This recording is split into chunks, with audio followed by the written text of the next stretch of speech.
Me and my daughter were eating breakfast when she started falling asleep at the table. Is it the phone keeping you awake all night? I asked. Nicole sighed. No, Mom. I got a weekend job at Romano's. The shifts are from 6 p.m. to 2 a.m., remember?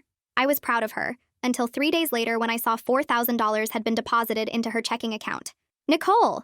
I called her into the living room. Romano paid you $4,000? Her face went white, then red. Oh, that's not from work. It's from an essay contest that I won. That's amazing. Can I read it? They keep exclusive rights. I can't share it. She grabbed an apple and practically ran back to her room. That night at 1 a.m., I heard our garage door close. Nicole's car was gone. I texted asking where she was, and she responded that she was studying at Aaliyah's house for their calculus test. When she came home at 6:45 a.m. for breakfast, reeking of men's cologne, she looked exhausted. Late night studying? I asked. Yeah, calculus is brutal this year. She wouldn't meet my eyes. I called Aaliyah's mom Friday afternoon trying to sound casual. The girls have been studying so hard together lately. Really? Aaliyah mentioned they haven't hung out in weeks. Is everything okay? My stomach dropped. Yes, of course. I must have misunderstood. That weekend, Nicole came downstairs wearing a turtleneck in April. New style? I asked, trying to keep my voice light. Yeah, dark academia aesthetic. It's a thing. When she reached for the orange juice, her sleeve listed and I saw these angry red scratches on her neck. She saw me looking and yanked the collar up. Aaliyah's cat is psycho, she said quickly. I drove to Romano's that Saturday night, and when I asked for my daughter, the manager looked at me like I was crazy. Nicole doesn't work here? I repeated, even though I'd heard him clearly. No, ma'am. We only hire family. The next morning was when everything shifted. Another $4,000 hit her account. That was $8,000 in 2 weeks. My 17-year-old daughter was making more than I made in a month. Mom, can I borrow your reading glasses? She asked that afternoon. Since when do you need glasses? I don't. I just need to look older for work stuff. She grabbed them before I could ask more questions. And when I found condoms in her purse, I knew I had to do something. On Friday night, I pretended to go to bed early. I heard her car leave at 11 p.m. and waited 5 minutes before following her. She drove toward Riverside where the hotels were, the ones that rented by the hour. My hands were shaking so bad I could barely keep them on the steering wheel. She pulled into Sunrise Senior Care Facility, the nursing home I used to work at. The security guard at the front desk smiled when I walked in. Are you here to see Nancy? She's doing med rounds on 2. I froze. Nancy was my name. I just smiled and said yes. I rushed to the second floor and found my daughter in scrubs, wearing my reading glasses, pushing a medication cart down the hall. Her clipboard hit the floor. Mom. An elderly man poked his head out of a room.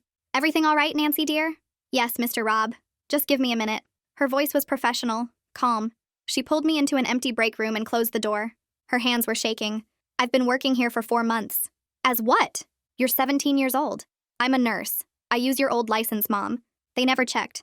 They were desperate for overnight staff and... You're committing fraud, identity theft. These residents could die. I studied. I watched YouTube videos. I learned all the medications. The residents love me. Mr. Rob only lets me help him with his insulin. Miss Lee says I'm better than... Why? My voice cracked. Why would you risk everything? Nicole's face crumbled. She reached into her scrubs pocket and pulled out a pregnancy test. 2 pink lines. My legs went weak. Who? The word came out as a whisper. It's Mr. Doran's. The name sounded familiar. He said I was special. Nicole was sobbing now. He loves me. His wife doesn't understand him like I do. He told me I'm so mature for my age. The words made my blood run cold. He said if I could prove I was adult enough to support myself, to take care of a baby, he'd leave his wife when I turn 18. He checks my bank account, makes sure I'm saving enough for our future. The pieces finally clicked. Mr. Doran was the assistant principal. Nicole, he's 55 years old. She broke down crying.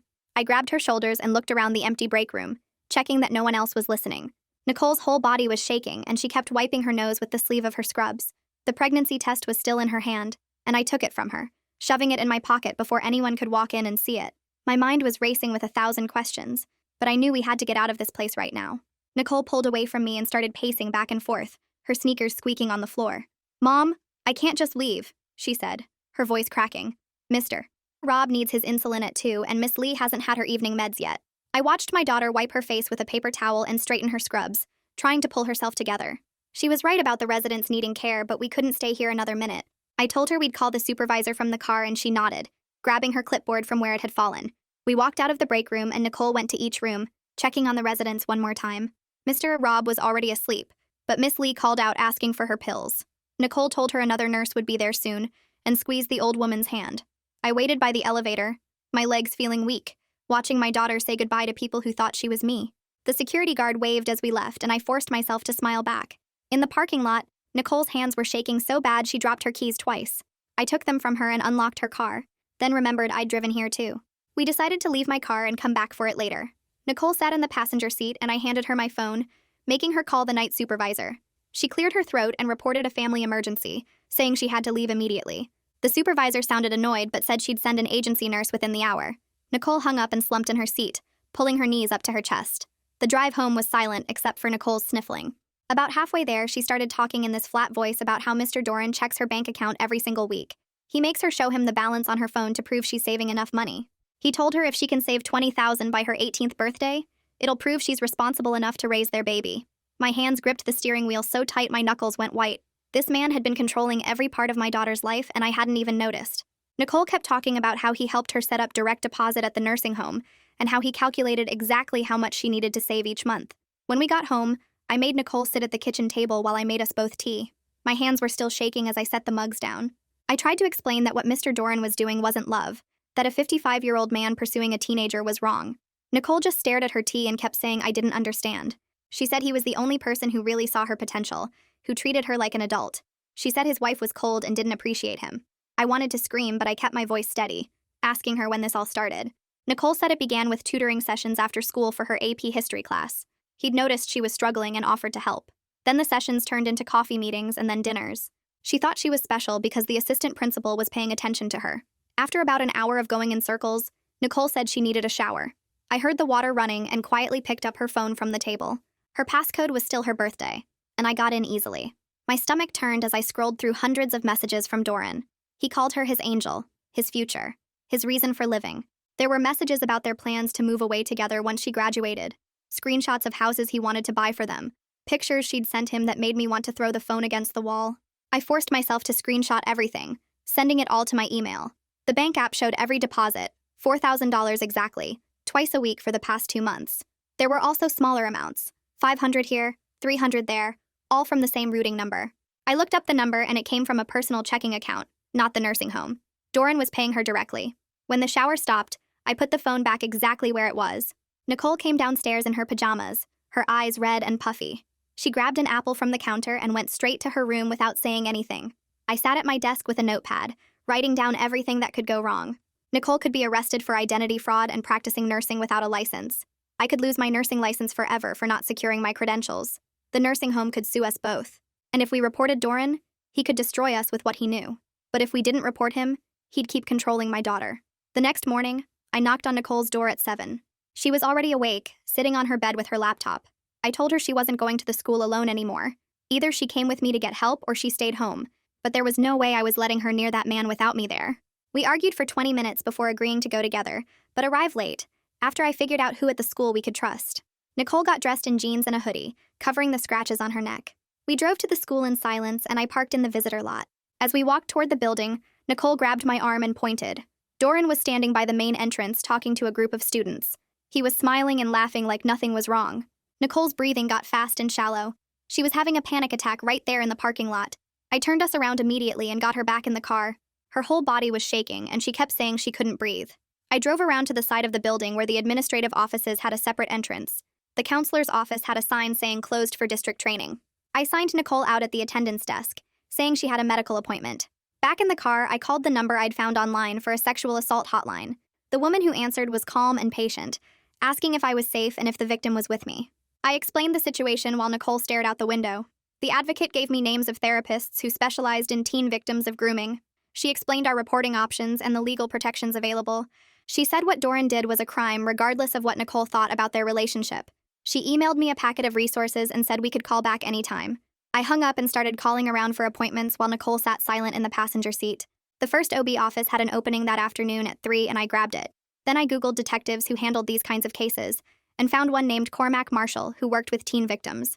His secretary said he could see us tomorrow morning.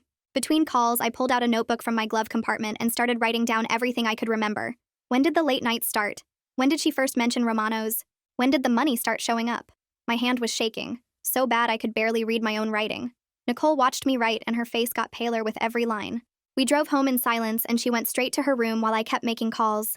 I left her phone on the kitchen counter where I could see it. Around 6 that evening, I heard the shower running upstairs. I was making dinner when I noticed her phone wasn't on the counter anymore. My stomach dropped. I ran upstairs and could hear her voice through the bathroom door even with the water running. She was talking fast and quiet, and I pressed my ear against the door. She was telling someone she'd meet them tomorrow after school. Her voice sounded weird, like she wasn't sure about what she was saying. The shower turned off and I backed away from the door. When she came out in her pajamas, I was standing there holding out my hand. She knew what I wanted and handed over the phone without a word. I checked the call log and saw she'd called a number I didn't recognize. But when I hit redial, it went straight to voicemail. Doran's voice on the recording made my skin crawl. I looked at the call history again, and she'd already deleted it once, but the phone company app still showed it. She grabbed for the phone, but I pulled it away. That's when the screaming started. She called me controlling and crazy and said I was ruining her life. She said Doran understood her and I was just jealous because nobody wanted me. The words stung, but I kept the phone. She tried to push past me toward the stairs, and I had to physically block the doorway. She was crying and hitting my arms trying to get through. I held my ground even though my heart was breaking. She finally gave up and slammed her bedroom door so hard the pictures on the wall shook. I sat outside her door for an hour listening to her cry. Around midnight, I thought she'd finally fallen asleep, so I went to bed. I woke up at 2 when I heard a thud outside. Requested Reds is on Spotify now. Check out link in the description or comments. I ran to Nicole's room and found her window open and her bed empty. My hands were shaking as I opened the phone tracking app on my laptop. The little dot showed her 3 miles away at a gas station on Route 9. I threw on shoes and drove there going 20 over the speed limit. I found her sitting on the curb next to the dumpsters with her knees pulled up to her chest. She was wearing pajama pants and a hoodie, and her face was red from crying. She looked up when she heard my car and didn't fight when I opened the passenger door. She got in without saying anything, and we sat there in the parking lot for 5 minutes before I started driving home. Neither of us had any energy left to fight. Back at the house, we sat at the kitchen table and I made her hot chocolate like when she was little. She held the mug with both hands and finally said she'd try therapy, but only if nobody at the school found out. I agreed immediately. We were both so tired we could barely keep our eyes open, but we'd found some kind of truce. She went to bed and I waited until I heard her breathing get deep and regular before I picked up my phone. I called the nursing home's HR department even though it was 3 in the morning. The voicemail greeting was cheerful and professional and completely wrong for what I had to say. I took a deep breath and started talking. I told them my daughter had been using my old license without my permission. I explained she'd been working there for months pretending to be me. My voice cracked when I said I knew this could end my career, but I needed them to know. I left my number and hung up. The next morning, I heard Nicole moving around in her room. I knocked and asked if she wanted breakfast, but she said no. I could hear papers rustling and then crying. I realized she was reading through the packet the hotline had emailed us. The list of warning signs for grooming was long and detailed. Through the door, I could hear her sobbing, and I knew she was checking off every box. Age differences, secrecy, financial control, isolation from friends, promises about the future. It was all there in black and white. I left her alone and drove to the police station for my appointment with Detective Marshall. He was younger than I expected, with kind eyes and a calm voice. I handed him a folder with all the screenshots I'd taken from Nicole's phone, the bank records showing the deposits, the text messages about their future, the photos she'd sent him. He looked through everything carefully and took notes. He explained that teacher-student relationships were illegal regardless of what Nicole thought about consent. He said 17 was still a minor and Doran's position made it worse. He asked if Nicole would talk to him, and I said maybe, but not today. He gave me his card and said to call anytime. That afternoon, I drove Nicole to her OB appointment. Dr. Kim was gentle and professional and didn't judge. She did an exam and confirmed Nicole was 8 weeks pregnant. She went through all the options without pushing any direction. She talked about prenatal care, adoption, and termination. Nicole held my hand so tight I thought she might break my fingers. Her whole body was shaking. Dr. Kim gave us pamphlets and said to take time to think. She scheduled a follow-up for next week. We were walking to the car when my phone rang. Chelsea Chavez from the nursing home's HR department sounded panicked. She wanted to meet immediately and kept saying words like liability and investigation and vetting process. She asked if I could come in tomorrow morning. She said she was worried about the residents and needed to know exactly what happened. I said yes and hung up. Nicole looked at me and I could see she understood what that call meant. Everything was falling apart, but at least the truth was finally coming out. That evening, I found Nicole at the kitchen table with papers spread everywhere, going through a checklist the hotline had sent about relationship warning signs. She was marking boxes with a red pen, her hand shaking as she checked off love bombing, isolation from friends, age gap minimization, future promises, financial monitoring, secrecy demands, and making her prove her maturity. When she finished, she had marked 23 out of 25 boxes, and she pushed the paper toward me with tears running down her face. The next morning, the school called and asked me to come in immediately. Melinda Goodwin, the counselor, was waiting in her office with a concerned look and a notepad. She said Nicole had missed too many days and teachers were worried, so I took a deep breath and told her everything about Doran, the pregnancy, the grooming, and watched her face go pale. She started writing fast, explaining she was a mandated reporter and had to file this immediately, but promised she would protect Nicole during the investigation. 3 days later, a flower delivery truck pulled up to our house and the driver left a huge bouquet on our porch with no card attached. Nicole saw them through the window and went white because she recognized Doran's handwriting on the envelope tucked between the roses. Her whole body started shaking, and she kept saying he knew she wasn't at the school. He was watching us. He knew where we lived. I threw the flowers in the trash and called the lawyer Detective Marshall had recommended. Tyrone Ainsworth met with us that afternoon in his downtown office and went through our legal situation carefully. He said we needed to cooperate with all investigations, but Nicole had to stop any work at the nursing home immediately. No more shifts even to say goodbye. He explained our legal exposure was serious with the identity fraud, but Nicole's age and the grooming situation would work in our favor with prosecutors. That night, Nicole sat on her bed with her phone in her hands for an hour, typing and deleting messages to Doran. She finally wrote that she needed space to think about everything, and stared at the send button for 20 minutes before putting the phone down without sending it. It was the first time since this started that she hadn't responded to him right away. 2 days later, Melinda Goodwin called to tell me Doran had been placed on administrative leave while they investigated, and rumors were already spreading through the school about him and a student. I felt relief that he was away from the kids, but also dread about what would happen when people found out it was Nicole. The next Monday, Nicole tried going back to classes, but lasted only 2 hours. She kept texting me from the bathroom that she could hear whispers in every hallway about Doran and some girl, theories about who it might be, jokes about teachers' pets. She said she wanted to drop out and never go back, and I could feel how alone she was in that building. I had to meet with Chelsea at the nursing home that Wednesday morning for the HR investigation. She admitted they had never properly verified credentials when they hired Nicole because they were so desperate for night staff, and now they were proposing an internal review of everyone. I insisted they needed to be transparent about resident safety during Nicole's shifts, and she agreed to audit all the care records and medication logs from the past 4 months. Nicole's first therapy appointment with Sinead Rawlings was that Friday afternoon. I drove her there and waited in the car for the full hour, watching the clock and hoping this would help. When she came out, her eyes were red and puffy, but something in her posture seemed lighter, like she had put down a heavy bag she'd been carrying. Sinead had focused on establishing safety and helping Nicole process the grief for the relationship she thought she had versus what it really was. Detective Marshall called that evening to update us on the investigation. He said they were seeking a search warrant for Doran's electronic devices, including his school computer, personal laptop, and phone. He recommended we file for a temporary restraining order immediately because the digital evidence would take time to process. But we needed protection now.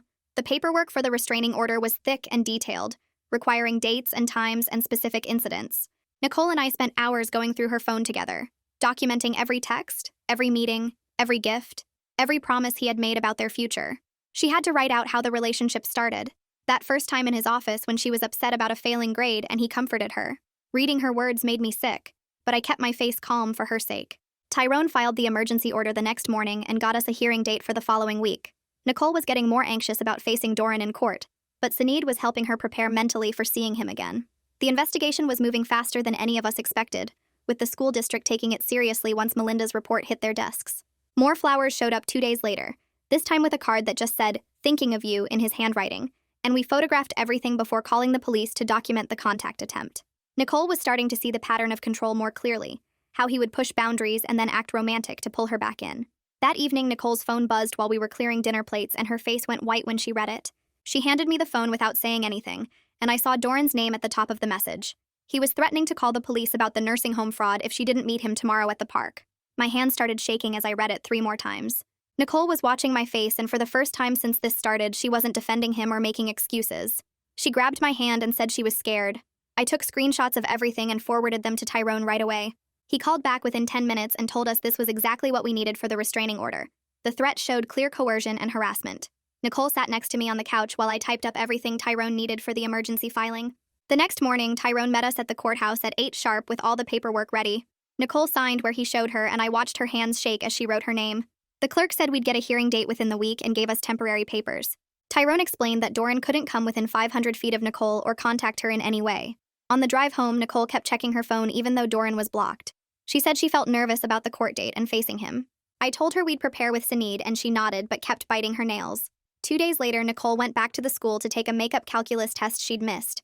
I waited in the parking lot, and she texted me that she was heading to the office. 20 minutes later, she called me crying so hard I couldn't understand her. I ran into the building and found her hyperventilating in the bathroom. She managed to tell me that Doran's wife was in the office volunteering and had looked right at her. Nicole was convinced everyone would find out now. Her whole body was shaking and she couldn't catch her breath. I helped her to the car and she sobbed the whole way home.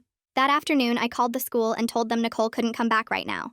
The principal understood and said they could arrange home instruction to keep her on track for graduation. I filled out the paperwork that same day, and they said a teacher would start coming to the house next week. The guilt hit me hard watching Nicole isolated from normal teenage life. She should be going to prom and hanging out with friends, not hiding at home. But her safety had to come first, even if it meant missing everything. Over the next few days, Nicole had long talks with Dr. Kim about her options. She also spent hours in therapy with Sinead working through everything. I gave them privacy, but I could hear Nicole crying through the door sometimes. On the fourth day, she came out of her room and told me she'd made a decision. She wanted to terminate the pregnancy. Her voice was steady, but I saw conflict in her eyes. She said she wasn't ready to be a mom and definitely not with his baby. Dr. Kim scheduled the appointment for the following week and went over everything with Nicole. I watched my daughter sign the consent forms with a steady hand, though her leg was bouncing under the table.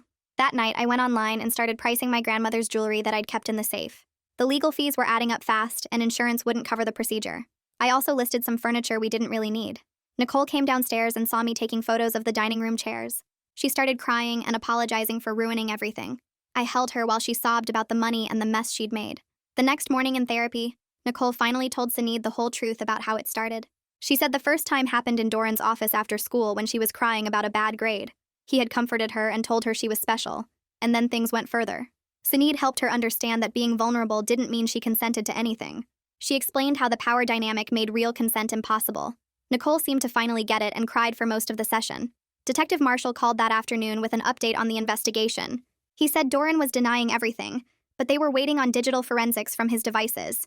The warrant had gone through and they'd seized his school computer and personal electronics. He stressed that Nicole's bank records showing the deposits and all her text messages were crucial evidence. He said the timeline would prove everything once they analyzed his devices. That night, Nicole woke up screaming from a nightmare and came to my room shaking. She sat on my bed for a long time before speaking. Then she told me about a hidden app on her phone with more evidence. She gave me the password but couldn't look at me while explaining what was in there. Her voice was barely a whisper when she said Doran made her send things. I opened the app with shaking hands and found dozens of messages I hadn't seen before. Doran talked constantly about their future together after she turned 18. He described the house they'd live in and the babies they'd have. There were photos too that he'd requested as proof of her love for him. The grooming evidence was overwhelming and I had to run to the bathroom to throw up. When I came back, Nicole was curled up in my bed crying and I held her until she fell asleep. The morning of the appointment came too fast and Nicole was sitting on her bed doing these breathing exercises where she counted to 4, held for 4, then let it out for 4. Sinead had taught her this to manage panic attacks and she was using it now while getting dressed. I made her toast even though she couldn't eat before the procedure, but she needed something normal to focus on besides what was coming. The clinic was 40 minutes away, and Nicole gripped my hand the whole drive, squeezing harder when we passed the high school. In the waiting room, she filled out the paperwork with steady hands while I watched other women coming and going, some alone, some with partners or mothers like me. Nicole squeezed my hand so hard when they called her name that I thought she might break my fingers, but I squeezed back just as hard. While she was in the procedure room, my phone rang, and it was Chelsea from the nursing home's HR department calling about their investigation. She explained they were putting in a whole new system where they'd verify every single credential with the state board before anyone could work a shift. She needed me to sign some cooperation agreements and said the nursing board was reviewing my case separately, but the home wasn't pressing charges since no residents were harmed. I agreed to everything, even though signing those papers felt like watching my career slip away forever. When they brought Nicole back to recovery, she was gripping my hand through the cramping, her face pale but determined not to cry. The nurse explained the aftercare while Nicole squeezed my fingers through each wave of pain. She didn't say much in the car ride home, just stared out the window. But when we got to the house, she looked lighter somehow, like a weight had lifted even through the physical pain. I called out sick for the next 2 days and turned off my phone except for checking it once an hour in case of emergencies.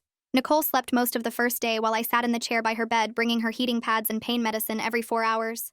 We watched old movies on my laptop, stuff we used to watch when she was little like The Princess Bride and Shrek, not talking about anything serious, just existing together in the quiet.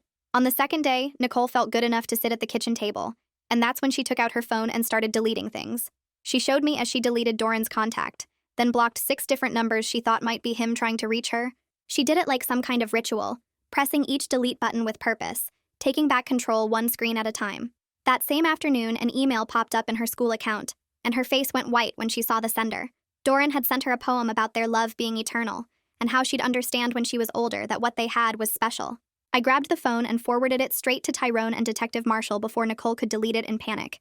Tyrone called within an hour saying this was perfect evidence of violating the restraining order since he wasn't supposed to contact her through any means including school email.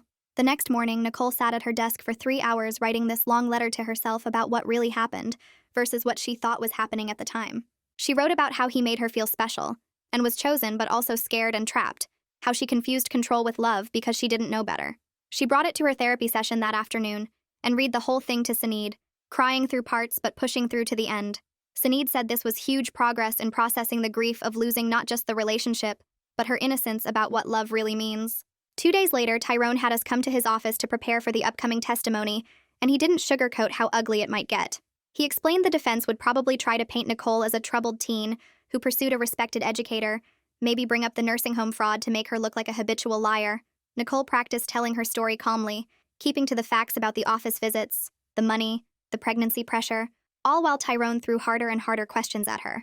She only broke down once when he asked if she'd encouraged the relationship, and I wanted to punch him even though I knew he was just preparing her. That weekend, we went grocery shopping at the store near the nursing home because everywhere else felt too close to the school people. Nicole was picking out apples when this old man touched her shoulder gently, and she turned to find Mr. Rob with a woman who must have been his daughter. Nicole's face crumpled and she started apologizing for lying to him, for pretending to be someone she wasn't, but Mr. Rob just patted her hand gently. He said he knew something was wrong because real nurses don't cry in the break room after giving insulin shots, but she took good care of him anyway. His daughter thanked Nicole for being gentle with her father even while dealing with whatever she was going through. We left the store quickly after that, but Nicole seemed relieved that at least one person from that mess didn't hate her. Monday morning, the school sent out an email blast with the most neutral statement possible about investigating a personnel matter and reminding everyone about appropriate boundaries. Within an hour, my phone was blowing up with texts from other parents asking if I knew what was going on. By lunch, social media was exploding with theories and accusations, some saying a teacher was sleeping with students, others claiming it was all lies for attention. I deleted our Facebook accounts, made our Instagram private, and told Nicole to stay off everything while this played out because the comments were getting vicious even without names being mentioned. That night, Nicole sat at her desk for 3 hours straight filling page after page in her journal. I could hear her pen scratching across the paper from the hallway. She wrote about how she thought it was love, but now she could see all the ways he controlled her. She kept crossing things out and starting over like she was trying to get the words exactly right. When she finally came downstairs, her eyes were red, but she seemed calmer somehow. She showed me one page where she'd written that she was scared to face him, but ready to tell the truth. The next morning, we drove to the courthouse in silence except for Nicole tapping her fingers on her knee. The waiting room had these hard plastic chairs that made my back hurt immediately. Through the glass doors, I could see Doran and his lawyer in another waiting area down the hall. My chest got so tight I thought I might throw up. Nicole grabbed my hand and squeezed it hard. She seemed steadier than I expected, which made me feel both proud and sad. When they called us into the courtroom, Nicole walked straight to the witness stand without looking at Doran once. The judge was this older woman with gray hair who looked tired already. Nicole started talking about how it all began with him calling her special and mature for her age. She explained how he made her get the nursing job to prove she could support herself and a baby. Her voice stayed clear and strong while she showed the judge all the text messages we'd printed out. She talked about the money he made her save and how he checked her bank account every week. The only time her voice shook was when she had to describe the first time in his office after school. She said he locked the door and told her this was their secret and that adults wouldn't understand their connection. The defense lawyer stood up and started asking about the nursing home fraud, trying to make Nicole look like a liar. He kept pushing about how she'd deceived elderly residents and stolen my identity for months.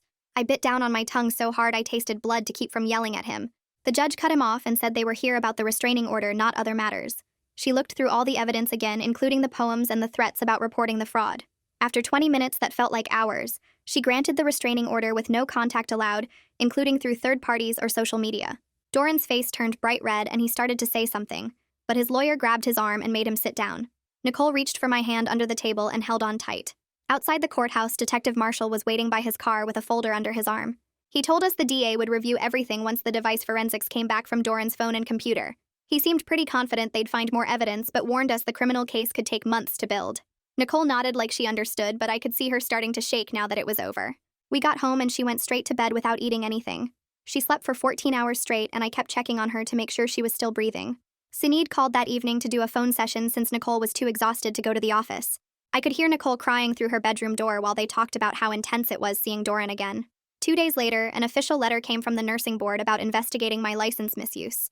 They noted that I'd self-reported, which would help my case, but they still had to do a full review. Tyrone called after I forwarded him the letter and said he thought we could avoid criminal charges if I accepted probation terms.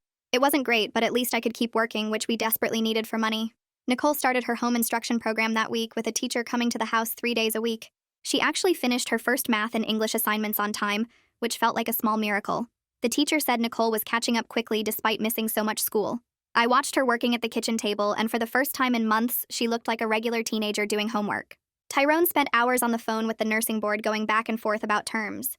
They wanted a 2-year probation with monthly check-ins and mandatory continuing education credits.